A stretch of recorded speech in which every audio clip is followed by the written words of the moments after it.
Turn up the volume, man. Welcome to the scene where we talking about the streets and what's in between. Welcome to A World Between, and we are not okay.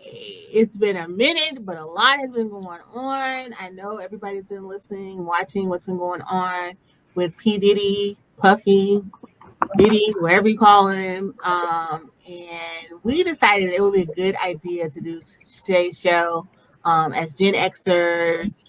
I am a hip hop head. I came late to the game, but I'm definitely into hip hop. So we just want to talk about it because like I said, we're not okay. I'm Ellen, attorney, professor, writer. And I'm Mylese, entrepreneur and realtor. And I'm Eileen, HR professional, author, and artist. Welcome to A World Between. Turn up the volume, man. Welcome to the scene where we talking about the streets and what's in between. Race, politics, the culture, and community. A world divided, but this positive. So today we're talking about hip hop. Like I said, as a woman, as a Black woman, hip hop has been a part of my life. It's like the soundtrack to college. So first thing we're going to do is kind of talk about the history of hip hop. I'm not an aficionado, and I'm going to put a link here. There was a crash course because I wanted to talk about it with some authority. I knew that hip hop started in the 1970s in New York, specifically Harlem, but mostly the Bronx. Okay.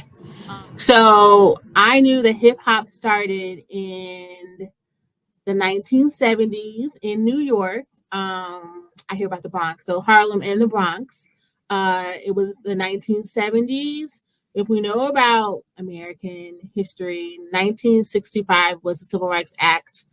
So it was like a response to the Civil Rights Movement. It was post-Civil Rights Movement. Not that there is a post-Civil Rights Movement, but in New York, there was something called the Black Arts Movement. And that's where artists like James Baldwin and other musicians, writers, tried to have a whole new idea of reclaiming our identity, our Blackness. And it was like a counterculture. So hip hop kind of was bred under those, under that situation. When you think about hip hop, we think about DJs, we think about rappers. We all know that rapping is a ancestral language. We had the call to response from Africa. We had like gospel, but rap, that's what rapping is. Breakdancing. If you were born in the 70s and grew up in the 80s like we did, there was breakdancing and then also graffiti art. So it's like all culminating. We know that DJs are the ones who mix the music. That was the first time we'd ever seen mixed music. So it kind of grew out of the 70s. It became like an it became a pro-Black kind of movement too. We think about the first rappers were really rapping about society issues facing Black people, poverty, the government. We had like Public Enemy from New York. I think we remember Fight the Power. If you ever seen Do the Right Thing, that's a song that they used on Do the Right Thing. So it really kind of emerged as a counterculture, kind of like really instilling Black pride in where you're from, and also talking about important social issues facing Black people. If you think about some of the first rappers, those were like some of the things that they talked about. So I'm not going to pretend like I said I'm an expert. So the 1970s, 1980s, and then in the 1990s, it kind of exploded. Like I said, I was in college in the 90s.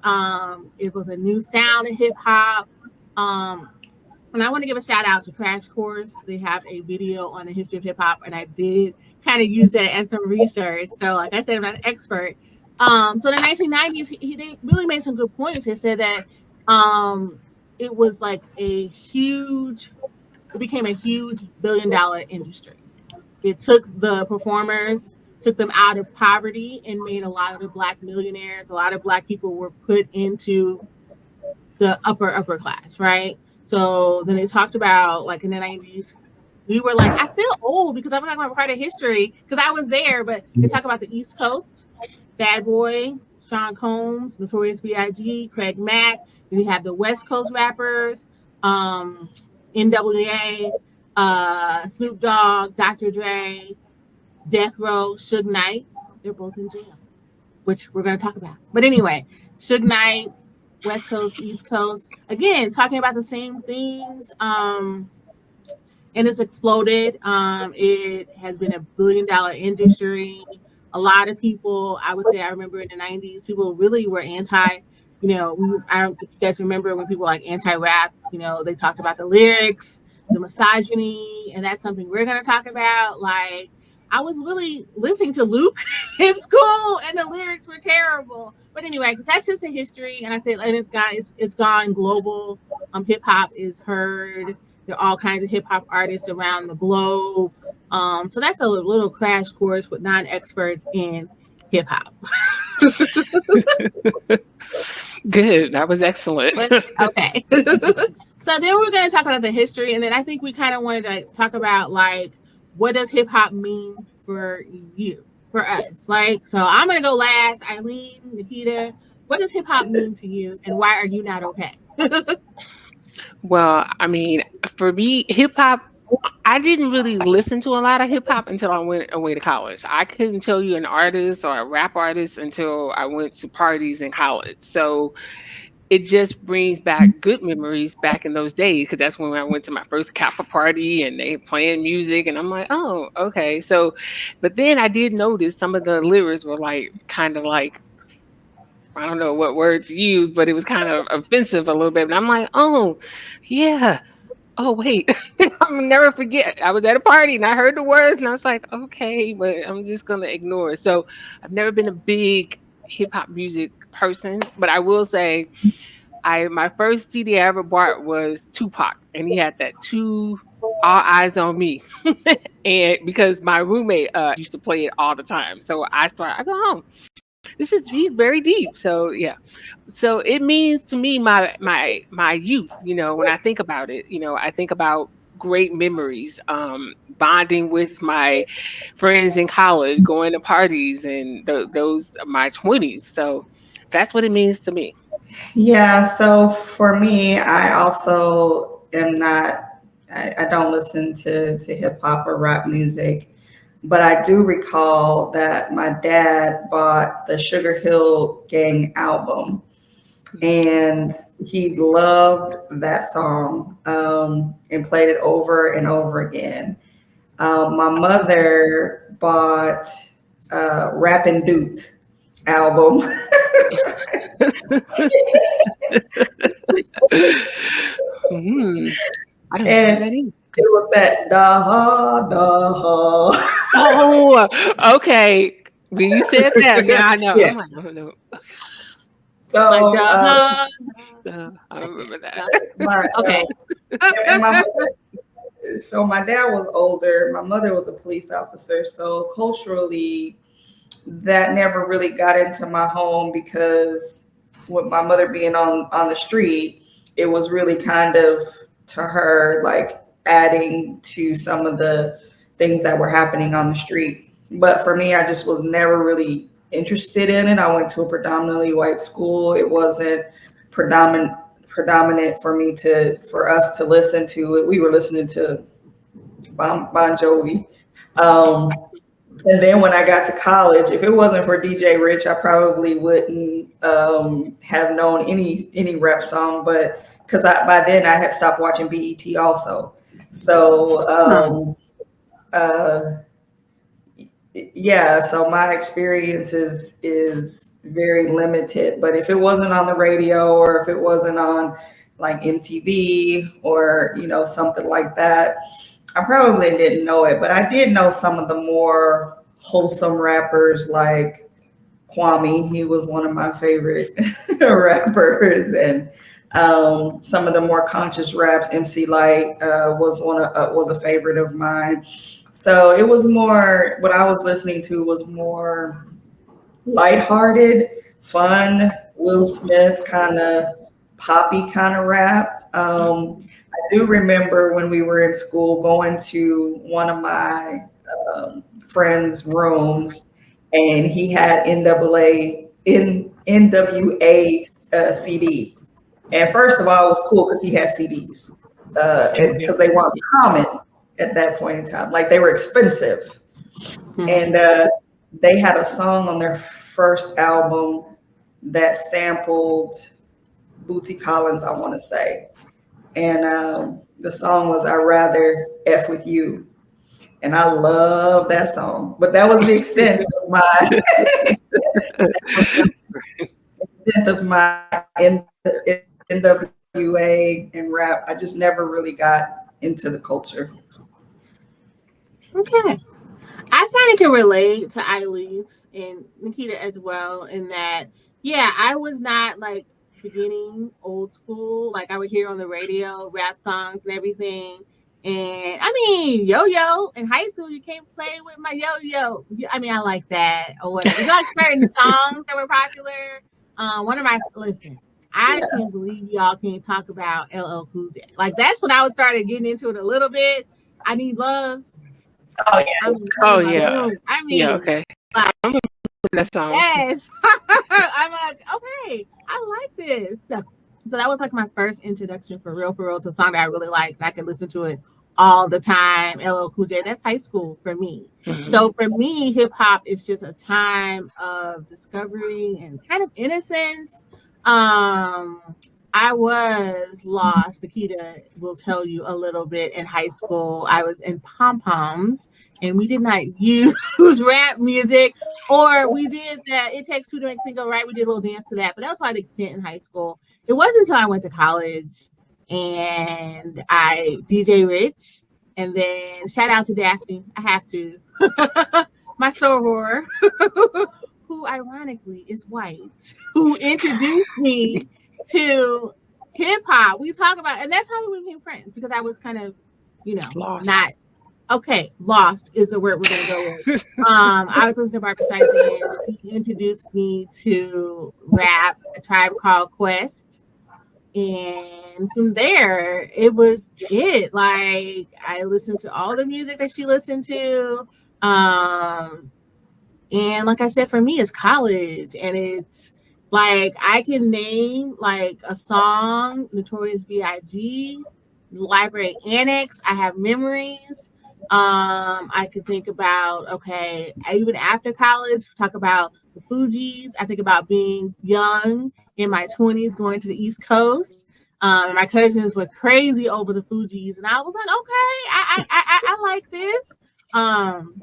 Then going to clubs in DC, so I just have so many memories, like good memories of, kind of coming of age, in college experience, first heartbreak. I'm gonna tell you, the miseducation of Lauryn Hill got me through, so hip hop for me is nostalgia, it is good memories, but it's also intertwined with always feeling not quite right, if that makes sense. Like when I listen to, like we were in a club, pop that, I'm not gonna use the word, the song pop that, pop, we would dance like, but it has such a good beat, or explicit hypersexuality.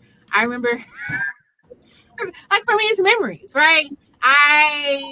My friend was like, Daphne was like, listen to this. And that's when I first heard Little Kim. And I was like, oh my God, but at the same time, it's like the claiming, your sexuality. I'm like, okay, Little Kim and Foxy Brown, I mess with them. I like their albums, even though I was like, oh, wow. And I mean, even like in grad school, I did a whole thing about Little Kim, and I did like a thesis on Little Kim and Lauryn Hill. So for me, it's always been a good place to go to, but then I've always struggled with the misogyny and the explicit lyrics and the objectification of women. So I think when we say we're not okay, and we're talking hip hop, but we can just talk about R&B music a little bit too, because now the songs seem so different. Like I don't know about you guys, but I loved R. Kelly. You know what I'm saying? You could not go to, and this is R&B, you could not go to a party and not hear Bump and Grind. Before we started college, age ain't nothing but a number, right? So now I'm listening to songs and I'm like, And then I hear what's going on with P. Diddy and all, I won't say all because allegedly, everything that we say on It's a this yeah. podcast is allegedly what we hear about what happened with P. Diddy. I'm like, oh gosh, I struggle. I'm struggling. Yeah, I think the 90s in general was a time of freedom, not just for us, because we were transitioning from our parents' home to living by ourselves at the same time that everything was happening. But it wasn't just happening in hip hop, it was happening in television. Like I think I was telling you guys, I was watching Mr. McMahon, and wrestling was different. And, we had uh, Jerry Springer was a big deal. So everything was kind of different and transitioning during the 90s. So, we're talking about hip hop, but realistically, when I think about Diddy, I don't really think about him from a perspective of hip hop, even though I know that he would be considered in that genre. Because of his talents, I was listening to Carl Thomas, Faith Evans, Mary J. Blige, Casey and JoJo. So, to your point, and with the lyrics, it wasn't necessarily the misogyny that I was hearing or the violence that I was hearing, because I just that just wasn't the perspective of the music. But I think what challenges us now is looking at these people as fallible humans, even though they are intrinsically tied to a time period where we were really just coming into our own and recognizing. So, you know, I, I'm not challenged the same way. And to be honest, I wrote off P Diddy when he did Making the Band, and he made those kids walk across the bridge. Yep. Done with him. So Yep, it's me not too. as much of a falling away from, yeah, because I just never really followed him anyway. And he does this thing that I hate. He does this. So it always annoyed me. I'm like, dude, close your mouth. So I think I was never a fan of his. So That's funny. But yeah, I mean, and she's right. Like when I think about, I remember I used to run home so I can watch.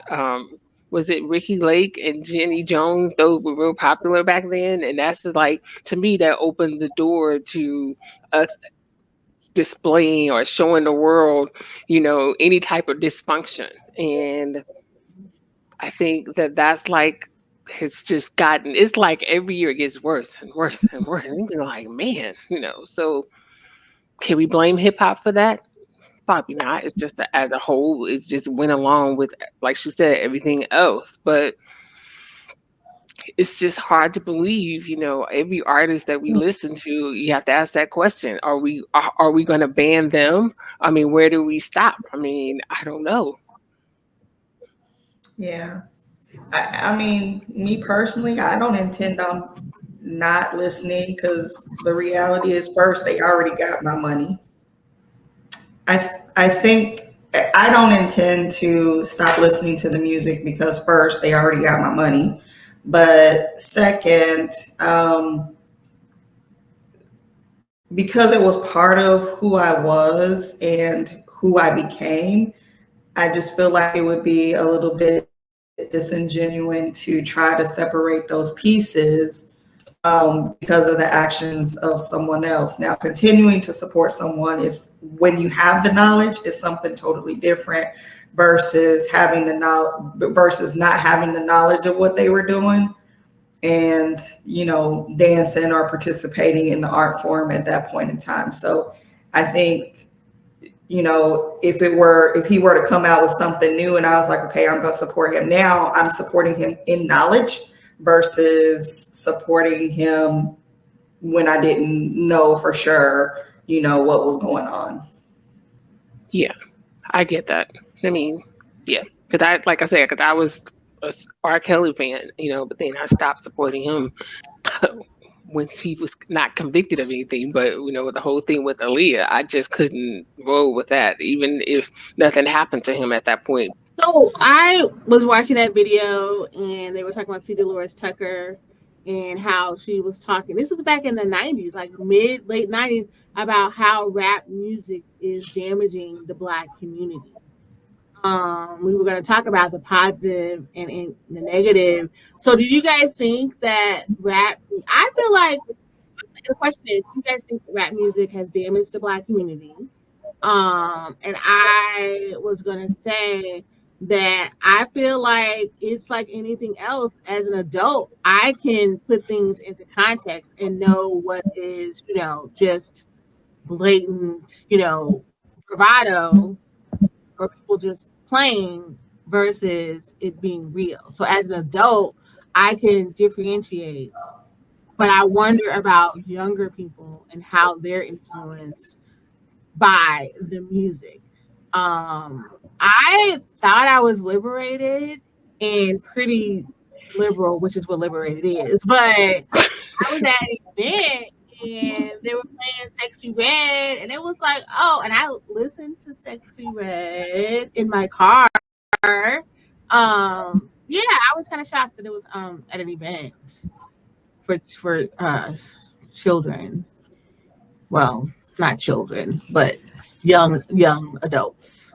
But they're young adults, so they should be able to. So your question is, do I think that there has been an impact to the culture? And what I will say is that in a lot of cultures, music is used to change or indoctrinate people on a particular topic. So for instance, when they wanted to teach Japanese students English, they used music to do it, and they were able to do it quicker. I think what was happening in the 90s with a lot of the civil rights activists coming out speaking against hip hop, you had to understand that they were having a different perspective. So their perspective was, we've gone through trying to get us civil rights and equality, and this is highlighting negativity and something less than intellect in our community.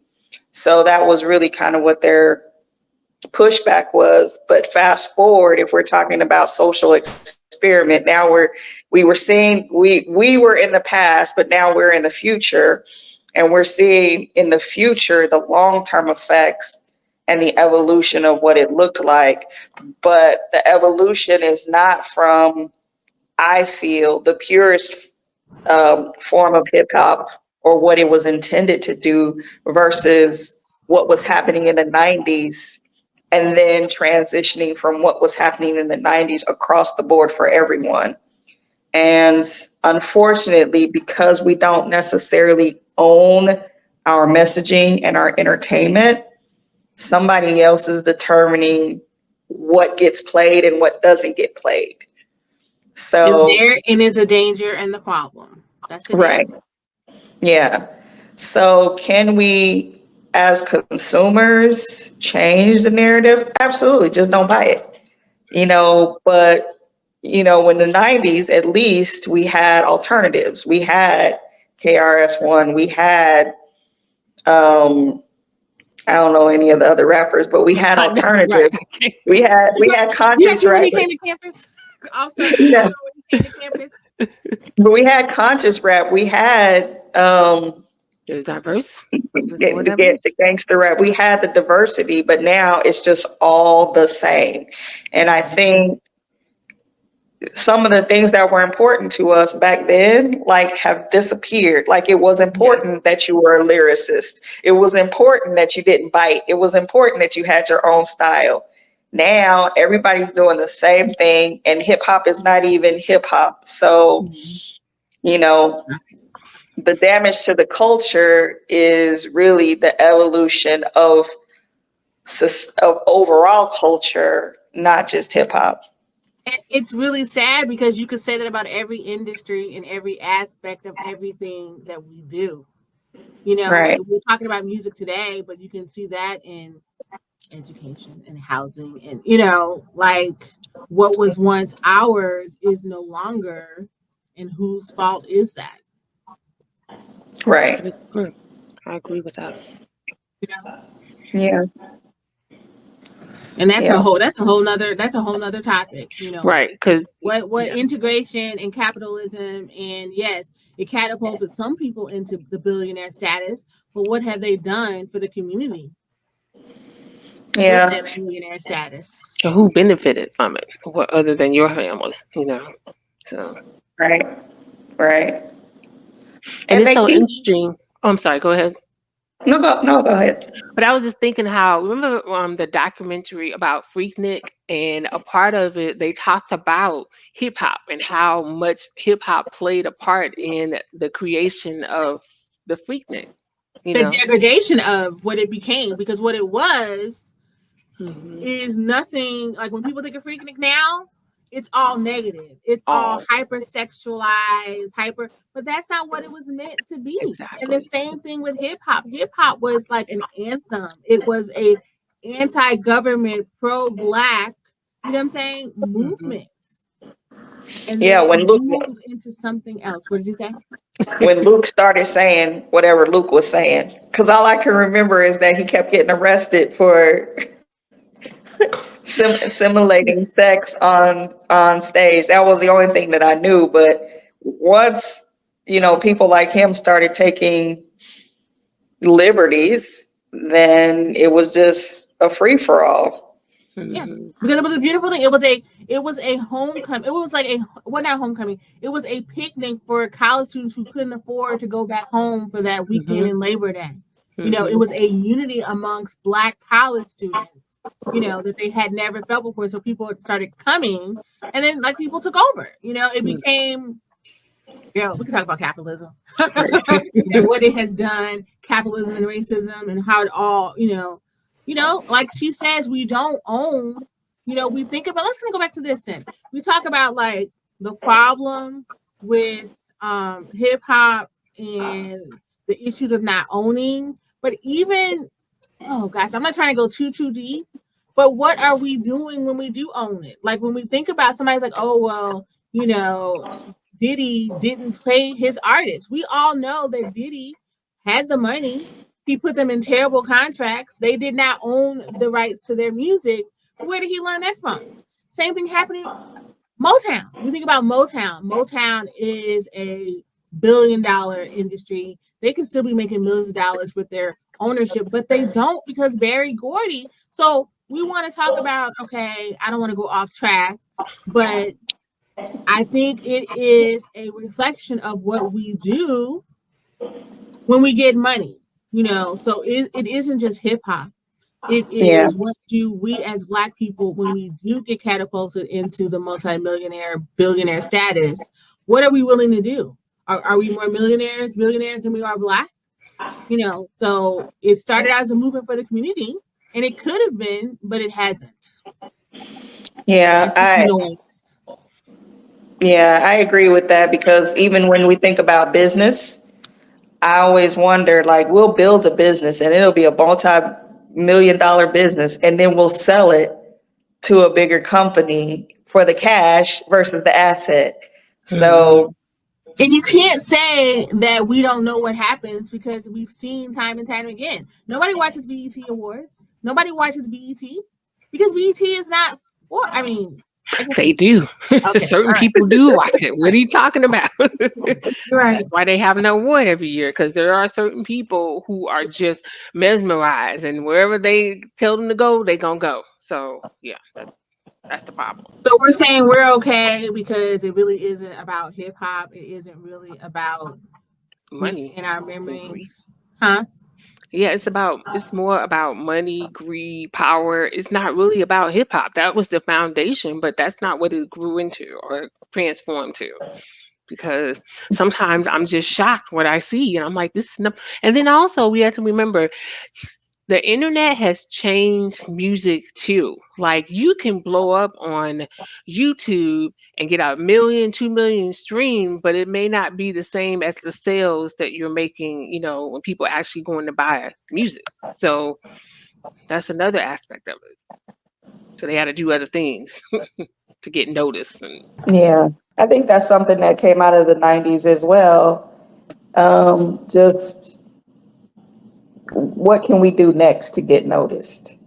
Um, how even when we think about Jerry Springer, like Jenny Jones, people died, from the extremity of how what was going on. So, and that's even like when we were talking about Freaknik.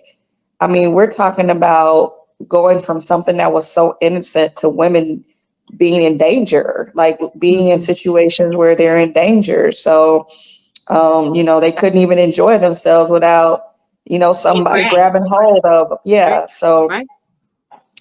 I just think that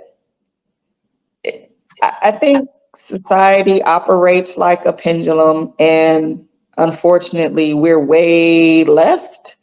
But there has to be a correction, and eventually, we decide to correct ourselves. Do you think the fall of all of these people in the hip hop industry, and I feel like there will be more. I feel like it's not allegedly. I feel like there will be more. I feel like it's not just hip hop. I think it goes deeper and further across the spectrum. I agree with that. Including colors. Hmm. Hmm. Because Yeah, we're living I'm, in different I'm times. not a I'm sorry. Go ahead. yeah. No, I was gonna say I'm not a conspiracy theorist, but sometimes I hang out with them, and I think that the whole situation with Diddy is he may have access to someone else that they're trying to. Not saying that he didn't do what he did, but he may be the conduit for them to get someone else. Um, but also licensing, I feel is important. And if I don't know if you've noticed, but there have been some hip hop people who are selling their whole catalogs. Hmm. Hmm. So, there's a lot of them selling their catalogs. There's a lot of, after Diddy was arrested, there were a lot of music executives who quit, so I think, I think there is a bigger story here. I I just think think that so. he's probably the easiest pathway to get to where they're trying to go. I had a quick question. I did see all those CEOs drop stepping down. Do you think that has something to do with that? Allegedly. Allegedly, I do. Oh, I'm. really? Yeah, I do. Mhm. Oh.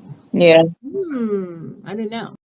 the timing was just like it was within a week. The timing was just too coincident. It was too quick to be a coincidence. Yeah, I don't believe in coincidences. I don't. I feel like it's a message that they're sending, and they just like, let me get out of here before. So yeah. So I thought when I was seeing like hip hop sell their catalog, I was like, okay, well maybe it's about that's not who I am anymore, because I know Eve sold her catalog. And for Oh, her, it she makes sense to say, did. okay, yeah, she did. Hmm. It was like that's not me anymore, and trying to separate myself from my former self so that I can move into who I am now. Um, I don't I know. don't believe that about Eve. I mean, Eve. Did you see? And this is. I don't want to be off subject, but I think this is. I think this is a good segue into the next issue. So, did you see where Eve said that she doesn't want her children to see color? That they're just people. I was like, girl, what? You're a black woman from Philly. And now she's married to this billionaire with biracial children living in Europe, but you don't want them to see color. That to me is strange. I think it coincides with like what we think about people, the community, the responsibility. I feel like when people, especially people in hip hop, get money, They're no longer And black. Yeah. they're no longer black. They're capitalists. And they are the ones who allegedly want to be led by someone who has clearly done damage to the black community. Like, how do you pledge allegiance to someone who has damaged us? You know, especially if you're from New York, but that's a whole nother subject. So, I mean, so was it for the money? You guys know I'm a Beyonce fan, and I always think about, there's a lyric where she's like, for the money, for the power, for the this. Is that really what it's for? When it started out as being for us, by us, to help us. I'm kind of sad. Yeah, but you know, capitalism is a totally different game. So you guys, we were asking ourselves, I think we've already answered that question. So to the audience, to anybody who's watching, in the comments on YouTube or even on Facebook, let us know, what are the positive things you think that hip hop has done for the community? Has it or hasn't it? Why hasn't it? Right. So, and then also we want to know, what does hip hop mean for you? Like, we talked about what it means for us. For me, it's nostalgia, it's a time and a place, wonderful memories, not so wonderful memories, but it's just a part of who I am and my experiences as a young adult, as a young Black woman. So I guess we're doing okay. We started out, we're not okay, but we realize it's not us, it's them. It's not really right. about us, and we don't have to reconcile with hip hop at all. It's just what's going on is a reflection of what's going on in society as a whole, because hip hop isn't the only place for this reckoning. It's been happening for the last few years, and I feel like it will continue to as well. So yeah.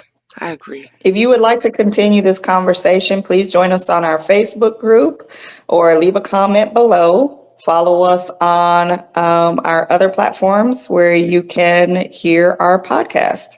Bye. bye. Thank you. Son of Hawaii, man, welcome to the scene where we talking about the streets and what's in between. Race, politics, the culture, and community.